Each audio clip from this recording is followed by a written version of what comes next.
ప్రపంచంలో మనం చేస్తున్న అనేక కాలుష్యాల వల్ల ఎన్నో జీవులు అంతరించిపోయాయి. ఉన్న జీవులను కాపాడుకోవడానికి మనం అందరూ ఇప్పటికిప్పుడు చేయగలిగే పని, జీవ వైవిధ్యాన్ని కాపాడడానికి చేయగలిగే పని మాంసాహారం మానేది. ముందుగా జీవ వైవిధ్యం ఏంటంటే మన చుట్టూ ఉన్న జీవుల వైవిధ్యాన్ని జీవ వైవిధ్యం. దీన్ని 3 దశల్లో విభజించారు: జన్యు వైవిధ్యం, జాతి వైవిధ్యం, ఆవరణ వైవిధ్యం. జన్యు వైవిధ్యం ఏంటంటే ఉదాహరణకి మన కుటుంబంలో ఎవరైనా 10 మంది ఉంటే అందరూ ఒకేలా ఉంటారు. వారి లక్షణాలు కానీ వారి అలవాట్లు కానీ చాలా తేడా ఉంటాయి. దీనికి కారణం జన్యు వైవిధ్యం.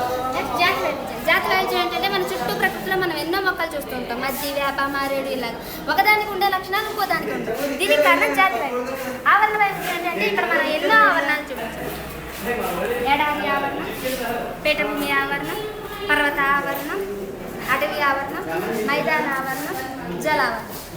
ఈ వివిధ ఆవరణల్లో జంతువులు ఒక్కొక్కలా ఉంటాయి. అంటే ఆ ఆవరణ పరిస్థితికి అలవాటు పడ్డాయి. ఒక ప్లేస్లో జీవించే జంతువులు ఇంకో ప్లేస్లో జీవించలేవు. దీనికి కారణం ఆవరణ వైవిధ్యం. ఈ వైవిధ్యాలన్నింటినీ కాపాడాలంటే మానవులంతా చేయగలిగే పని మాంసాహారం మానేయడం.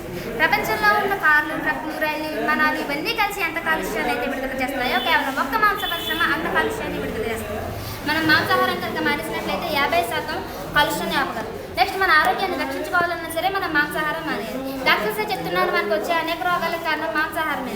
నీటి నిల్వలు పెంచాలన్నా సరే మాంసాహారం మానేయాలి. పరిశ్రమల్లో 1 కేజీ మాంసం తయారవడానికి 10,515 లీటర్ల నీరు వేస్తుంది. అలా ఎన్ని 1 కేజీలు తయారవుతుంది.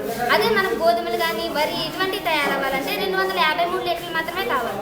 మనం ఈ విధంగా మనం మాంసాహారం మానేసినట్లయితే నీటి నిల్వలు పెంచి అవి పంట పొలాలకి కనుక ఇచ్చినట్లయితే పచ్చదనం పెరుగుతుంది. ఎప్పుడైతే పచ్చదనం పెరిగిందో గ్లోబల్ వార్మింగ్ తగ్గుతుంది. గ్లోబల్ వార్మింగ్ తగ్గిందంటే ఆటోమేటిక్గా ఓజోన్ పొరలు కాపాడుకోవచ్చు. మనం బుద్ధిజీవులుగా మారాలన్నా సరే మాంసాహారం అనేది. ప్రపంచంలో ఉన్న మేధావుల్లో 90% మంది శాకాహారులే అని శాస్త్రవేత్తలు కూడా తేల్చారు.